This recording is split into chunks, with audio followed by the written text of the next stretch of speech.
રાજકોટના યાજ્ઞિક રોડ પર શેર બજારના સટ્ટા ટ્રેડિંગ મામલે એસએમસી ટીમે આંગડિયાની ઓફિસમાં દરોડા પાડી મોટી કાર્યવાહી હાથ ધરી છે.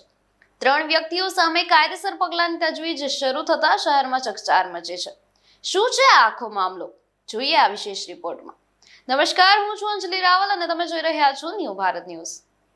રાજકોટ શહેરના વ્યસ્ત યાજ્ઞિક રોડ વિસ્તારમાં શેર બજારના ગેરકાયદેસર સટ્ટા ટ્રેડિંગ મામલે એસએમસી ટીમે આંગડિયાની એક ઓફિસમાં અચાનક દરોડા પાડી તપાસ હાથ ધરી છે.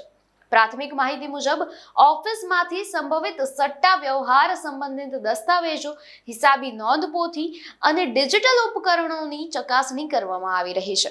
આ સમગ્ર મામલે રાકેશ ધીરજલાલ પોપટ, મુકેશ મીઠાભાઈ વિરડિયા અને મહેશ રવજીભાઈ પરમાર નામના વ્યક્તિઓ સામે કાયદેસર કાર્યવાહી શરૂ કરવામાં આવી છે. સૂત્રો જણાવે છે કે શેર બજારના સટ્ટા ટ્રેડિંગના ગેરકાયદેસર નેટવર્ક અંગે જે પણ મળેલી ચોક્કસ બાતમી છે એના આધારે આ દરોડો પાડવામાં આવ્યો હતો. એસએમસી ટીમ દ્વારા સંબંધિત એમના નિવેદનો લેવામાં આવી રહ્યા છે અને ટેકનિકલ પુરાવાઓ એકત્રિત કરવામાં આવી રહ્યા છે.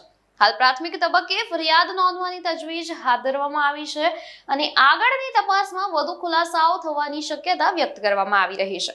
સમગ્ર ઘટનાને પગલે યાજ્ઞિક રોડ અને આસપાસના વિસ્તારમાં ભારે ચકચાર મચી છે. વધુ સમાચાર જોવા માટે અત્યારે જ ન્યૂ ભારત ન્યૂઝને લાઇક, શેર અને સબસ્ક્રાઇબ કરો. નમસ્કાર.